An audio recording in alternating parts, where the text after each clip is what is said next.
Big moves. Big moves. Big moves. One thing that is constantly shoved down our throats each and every season is the idea that big, flashy moves are a necessity for your resume in order to win Big Brother. Don't get me wrong, big moves can be fantastic for your game if done correctly, but it doesn't always work out like that. Sometimes players will get needlessly messy in the hopes that their move will work out and push their game forward, but instead things backfire on them, and it leaves that player in a much worse spot than if they had just done nothing. So today, we'll be going over 5 times where a player tried making a fancy move, but it backfired on them. Forgive me. All right, everybody, guys. Just bolt. All right, okay. Glad I could trust you, Jack. Also, before we begin, consider subscribing if you aren't already. It always feels weird asking that, and I don't love doing it, but it works. And with 2 videos every week for Big Brother 25, I thought I'd give it a mention. Alright, now that that's out of the way, let's get fancy. Good plan, or you think it's weird? I think it's weird. Do you have another option? No. Okay then. The first fancy move that backfired comes from everyone's favorite season, Big Brother 21. In week 2, Kemi was on the block next to Jessica, and it looked like she was going to be evicted unanimously.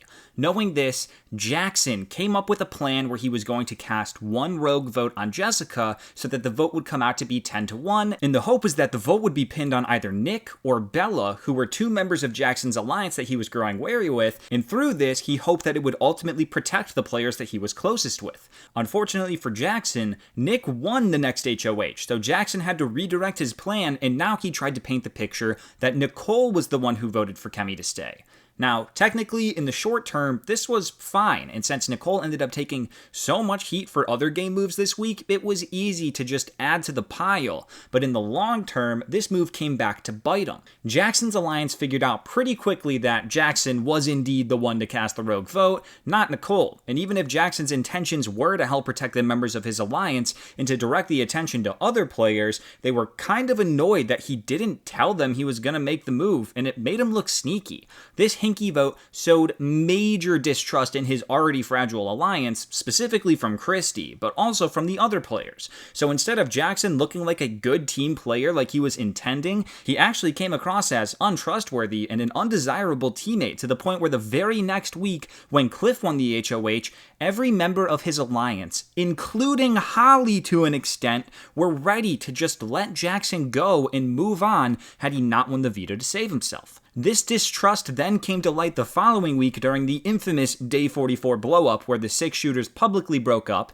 and one of the heated topics of discussion was Christy calling Jackson out for the hinky vote. Overall, while I can see the idea in this move, and it technically didn't bite Jackson as hard as it could have, casting the rogue vote caused major problems for Jackson's image inside his alliance. It made him look sneaky and untrustworthy, and to an extent, it almost resulted in his eviction over the following weeks. So, to me, I consider that to be a backfired move. Hi, Mickey. Hey, Joy, how are you? Well, thank you. Please cast your vote to evict. Let's kickstart this horse. I vote to evict Jessica. I cast this rogue vote to pin it on either Nick or Bella to stir the pot, but also because I don't really trust him. But now that Nick won HOH, I need to figure out a new way to cover my tracks. Nicole was that flip vote. Nicole just came up to me and she goes, I just don't like this. Which is exactly what someone would say that thought she was voting with the house and then got busted at the very end. You know what I mean? Nicole, this sucks. I don't want to lie to you, but this is a game. So anything we can do to keep our asses out of those 2 seats, I'm gonna do it. Nicole. I'm going to evict Jess. Oh, you sick bitch. Diabolical. You can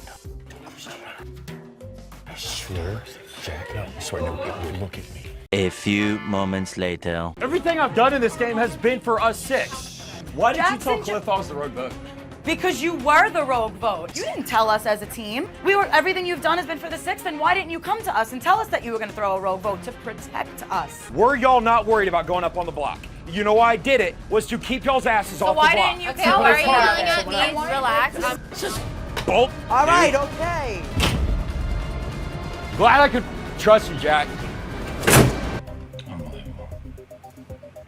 I got burned. I got burned by Jack. Duh. I'm not gonna let y'all go down for my mistakes. Up next, we have a move that, even to this day, it still makes me scratch my head, and that was in Big Brother 18 at the final 10 when Paulie didn't use the veto to save his showmance Zakiyah, resulting in her eviction. To set the scene, Paulie had been running the house since like week 2 and had recently begun working very closely with Paul and Victor. Victor had won the HOH at the final 10 and he wanted Zakiyah out, but since Paulie was in a showmance with Zakiyah, this obviously was going to ruffle some feathers. Although Paulie gave an initial thumbs up for the plan, he didn't actually want her to go home, and he fought hard all week to push the target onto Michelle rather than Zakiyah. This caused some friction between Paulie and the duo of Paul and Victor, because if Paulie really was for that group, why was he fighting so hard against the plan? Things get even more wonky once the veto comp happens and, what do you know, Paulie wins it. Given how hard he was pushing for Zakiyah to stay, it would make sense for him to, use the veto on her, but Paulie was confident he had the numbers to keep her in the house anyways and send Michelle home, so wanting to use his actions to show Paul and Victor that he truly was loyal to the boys, he didn't use the veto on Zakiyah. Now, this isn't necessarily the worst move in the world, but Paulie then went on to act like a complete jerk towards the women for the rest of the week, so much so that practically the entire house, outside of Nicole and Corey, turned against him. Paulie lost his numbers, and the house voted Zakiyah out in order to weaken him even further. Paulie then became public enemy number 1 in a spot where he needed every number that he could get, and Zakiyah could have been a number to help him out, but he didn't have her in the house anymore, and he was evicted the very next week. Paulie tried to have his cake and eat it too with this move of not using the veto on Zakiyah and assuming he had the numbers to keep her safe, but it backfired. His relationship with Victor and Paul had already been strained due to him pushing so frequently against their plan all week long, and not using the veto wasn't really going to change that, so he should have just used it to guarantee Z's safety. By not sticking to his guns, he left the door open for a move to be made against him, which is exactly what happened. Paulie got fancy, and it backfired on him. Should I be panicking? I wouldn't panic. The only time to panic is after the veto if you're still sitting there. If you get a chance, you can pick me. You take me down. Yeah, I'll take you down. Look, if all goes perfectly, I think Z goes, she is the stronger girl. Or, yeah, I think we should worry about Meech. Look, Paulie, at this point, it's all talk with you getting Zakiyah out, but when it's actually come down to it, you're kind of becoming a little lovesick puppy. Paul and I aren't seeing eye to eye as to who the target should be. He wants Zakiyah out, I want Michelle out. Congratulations, Paulie. You have won the golden power of veto. I have decided not to use the power of veto. I feel pretty good not using the veto. I could have taken Zakiyah down, but I don't want to upset anybody in my alliance. I trust James to make sure that no one votes for Zakiyah and everyone votes for Michelle. So Zakiyah and I have finally repaired what is a rocky relationship. And just when things are just to be fine, someone named Natalie comes in and decides she wants to stir the pot a little bit more. Night, Natalie. You and Michelle have fun in there, and she'll be going home tomorrow, and you'll shortly be next. Okay. No, you're about as fake as the things on your chest. So, yeah, you can say you're honest, but we all know you're not. And if you think that anybody's buying what you're selling, you're wrong. Seeing how Paulie treated Natalie is really making me start to question not only his character, but the way he's playing this game. Paulie is a ticking time bomb, cannot keep his cool at all, being super aggressive, and I don't really think I can trust him anymore. James, are you voting to evict Michelle? I'm voting to evict Zakiyah. I'm clipping your girl. And Zakiyah is gone. I'm standing behind my girl. That's a Texas code. What am I supposed to do? I'm allowed to make a decision. Why don't you ask your girl? I'm sure she'll lie to you. You're a really aggressive person. James, I'll make it simple like this. You better win this HOH. By a vote of 3-2, Zakiyah, you are evicted from the Big Brother house. Paulie, you are evicted from the Big Brother house. Let's talk about Zakiyah. When she was evicted, I did feel for that. I kind of felt like it was partially my fault because everybody's, gang up on Paulie, whole thing. Everyone knows how good Dr. Will is at Big Brother, and everyone knows how dominant Chilltown was in Big Brother All-Stars, but did you know that Will and Boogie were in a great position to sit in the final 2 together had it not been for one needlessly fancy move? Will and Boogie had been playing Janelle and Erika for the majority of the season through their plan that they called Operation Double Date, and once it got down to the final 6, the duo made a plan to try and separate the women from one another while still keeping them in their control. To do this, Will and Boogie brought brought Erika into the storage room and said, "Listen, you're a part of Chilltown now. It's us three, we work like secret undercover ninjas, and we get to the end." And then they brought Janelle into the storage room and said, "Listen, you're a part of Chilltown now. It's us three. We work like secret undercover ninjas and we get to the end." Will and Boogie pretty much word for word gave the exact same speech to both women in an attempt to rope them in and not have themselves be a target. But the move itself was a little messy and a little too much. They already had each of the women fully in their corner, so this specific move seemed almost unnecessary and more so seemed to be for entertainment. In fact, right after telling both women this, they went to Chicken George and recruited him to Chilltown in almost the exact same way, seemingly just for fun. They were confident that they had the two women wrapped around their fingers, but things came crashing down a few days later. At the final four, Janelle won the veto, and she had to choose between evicting Will or evicting Erika. It was clear to everyone that she was going to keep Will because he had been able to influence her decisions all season long. But Erika wasn't just going to lay down and die. And little did Chilltown know that they unknowingly gave Erika just enough ammunition to take them down. When Erika compared notes with Janelle and they realized that they were both secretly brought into Chilltown, word for word in the exact same way, it became clear to them just how much they had been played. Janelle was still teetering on whether or not to fully believe it, but everything Erika said seemed to be just enough for Janelle to turn things around and evict Will over her at the final four. Had Chilltown played that prior round just a tiny bit more careful and covered their tracks as opposed to giving the same speech to each woman, it's possible that Erika's pitch to Janelle at the final four wouldn't have held as much weight to it, and Will may have survived that round. But Chilltown slightly overplayed their hand, and it backfired on them. We are sitting in a great spot. We have Janelle, we have Erika, we're gonna work Chicken George. We are Chilltown. We work quickly, we work secretly, we're ninjas. Being that I'm a secret member of Chilltown, I think they have my back. Everyone Chilltown. We don't get worked up. We work by secret ninja moves. No one knows what we're doing. No one knows that I'm with Chilltown. No one. Except for Chilltown, of course. It's a good time for this Chilltown meeting. Chicken George, you're an official member of Chilltown. What do you think of that? Me in Chilltown. So this week, Chilltown gave out honorary memberships to everybody in this house. How many are you actually gonna honor? 0. It started as a joke, but Operation Double Date was the smartest move. Yep. I mean, there's no way you go home this week, right? Oh, I absolutely could. Erika could send me home. I have a way tighter bond with Will than I do with Erika, and he knows that, and so he kind of uses it against me. When I heard who won, Janelle ran over and she kissed me on the lips. This was a huge win for me in this game. What it means is that I'm guaranteed to be in the final 3 because Janelle's gonna keep me. I'm not going out without a fight, that's for sure. I'm not gonna let these boys run me out of here. I honestly do think it's your best move. To tell you that you're part of Chilltown. Yes. Me too. Will's like, this is Chilltown right here. We are Chilltown. We're ninjas. That's what they said to me.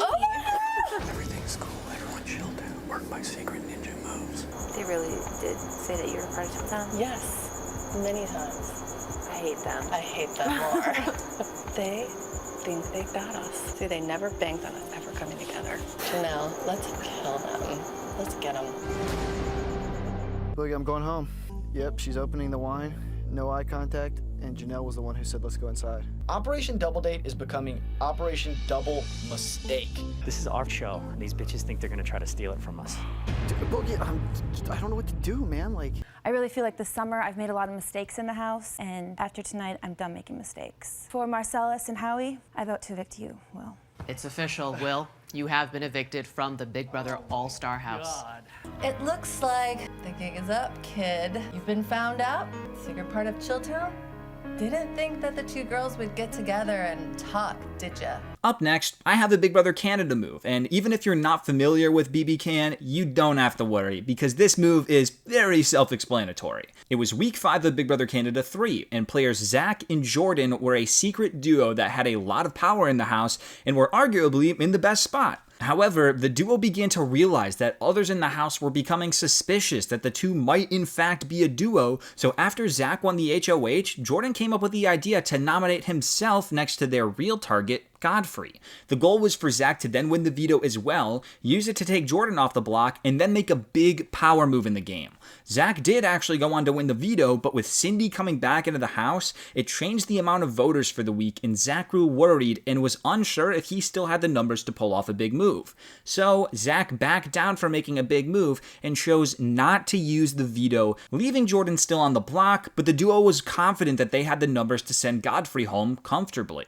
However, that wasn't the case. Godfrey made a big speech at the veto ceremony, publicly calling out Jordan and Zach for being a duo and making it clear that Zach was his target. This was enough to rally some numbers behind him, and Cindy, Jordan's literal showmance, helped campaign for Godfrey to stay, which all culminated in a nail-biting 5-4 eviction vote where Jordan was blindsided and sent home on his best friend's HOH. Similar to Paulie, Zach had the power to save Jordan in his hands, but he chose not to, thinking he had the numbers anyways, and it backfired on him when the numbers turned and sent Jordan home. Congratulations, you are the new head of household. Yeah, baby, I've been itching to play this game. Now's the time. I'm incredibly frustrated because I celebrated like an idiot after the comp so everybody could see that Zach and I are really tight. So I have an idea to put me on the block. Well, you gotta put me up to hide the fact that we're together. We have to win no matter what. I've chosen to nominate Jordan. Nothing personal, just game. So noms are done. The plan is in place. Jordan and Godfrey are up as pawns. My strategy going into this competition is to throw it. We've got a plan. Zach's gonna win this power of veto, he's gonna pull me off the block, and then he's gonna put Bruno up in my place. The house guest with the fastest time is Zach! I gotta break it to Jordan right now that I'm not gonna use the veto to take him off the block. And our safest plan is to stay the course and ride the middle. Blowing this thing up is really scary for me. What? I volunteered myself as a pawn for you, and instead now you don't want to use the power of veto? What happened to our plan? I came into this game, and on day one, I thought I had the best alliance in the world. Now I don't know. I thought we had something special, and now I don't know if we do. Zach, bro, if you have any sense in your head at all, I strongly urge you not to use the veto on me. I want your blood on these hands. Use the veto on your boy JP. Using your closest ally as a pawn to send me home, never a good idea. I have decided not to use the power veto. By a vote of 5-4, Godfrey, you are safe. Wow, all right. Well, Arissa, I'll tell you one thing. Never, ever get too comfortable in this game. Even when you think your best bud is HOH, and he's gonna win the power veto and pull you off, and then he doesn't pull you off, and then all of a sudden you're out the door. That's why I'm here right now. I'm an idiot. And now, the granddaddy of backfired fancy moves, we have Lawon evicting himself in Big Brother 13. Actually, you know what? I don't even know if I should count this, because the actual move worked just as Lawon intended, but the result just wasn't what he expected. In week 5 of Big Brother 13, Kalia was the HOH and was ready to take one of the veteran leaders out by nominating both Jeff and Rachel. Jeff went on to win the veto, so it looked like Rachel was going to be a goner. That is, until Lawon, out of nowhere, goes to Kalia and volunteers to be nominated and evicted. What? Well, at the beginning of the week, Julie had given a small hint that whoever was evicted at the end of the week might not be out of the game. Lawon took this statement and created a narrative in his head that the evicted house guest would actually come back into the game with special powers, and he wanted that advantage. So he urged Kalia to nominate him and for the rest of the house to evict him, and that's exactly what happened. But there was no special power waiting for Lawon. Instead, there was Brendan, whom he had to compete against in a competition for his Big Brother life, and of course, Brendan went on to win this comp, sending a shocked Lawon home with no powers or fanfare. I don't know if the producers in the diary room worked extra hard to mess with Lawon's head and convince him that getting evicted was good for his game, or if Lawon secretly just wanted out of the house, but regardless, this move was a major backfire. Lawon thought getting himself evicted would grant him a special power, but unfortunately, there was no power, just a one-way ticket home. Well, house guests, think carefully about how you play the game this week, because the next house guest to be evicted will have a chance to get back in the game. It was time for somebody that is strong in this game to get out the house. Now it's time for the new kids on the block to show these veterans we are here to play. I don't know, I think you have a better chance if you was to put me up. Whoa. I'm okay with being evicted because I am thinking I might come back with some special powers. How you like me now? Lawon just offered himself up. He asked to be evicted, not put on the block as a pawn, but to be evicted. Is he out of his mind? I have decided to nominate Lawon, babe. It's your turn. I don't mind being evicted this week because I know the twist will bring me back more powerful than ever. How you like me now? By a vote of 6-0, Lawon, you are evicted from the Big Brother house. Boom. Hold on a minute, Lawon. Just hang on 1 second. Tonight's evictee will have a chance to return to the game. But Lawon, it won't be easy because you will need to battle your way back. Brendan and Lawon, please take your places at your buzzers. Come on, Lawon, you can do it. There you go, buddy. Brendan, you have won the battle. You are back in the game. Lawon, I'm sorry, your game is over. Lawon, please say your goodbyes. And there we go. Now, these are only 5 misfired moves that I went over today. I know that there are plenty more moves out there that may even be worse than the ones I mentioned, but these are just the 5 I chose to talk about today. If there's a giant misfire move that I missed that you want to talk about, please comment it down below. Get a discussion started and tell me why the move backfired. I love hearing your perspectives on moves, and this is the best way for me to hear them. Anyways, thank you so much for watching. If you're new here, consider subscribing. I, of course, need to give that extra special shout out to all of my YouTube members and patrons who I have the utmost confidence in that they would never have a move backfire on them. And, as always, here's a clip for you on your way out. So are we doing this or not, man? Do you not throw his name around? You don't throw his name around? Okay? Are we good? You don't get a room. I know. Doesn't get a big bed. Who wins HOH and then's a have not on the next.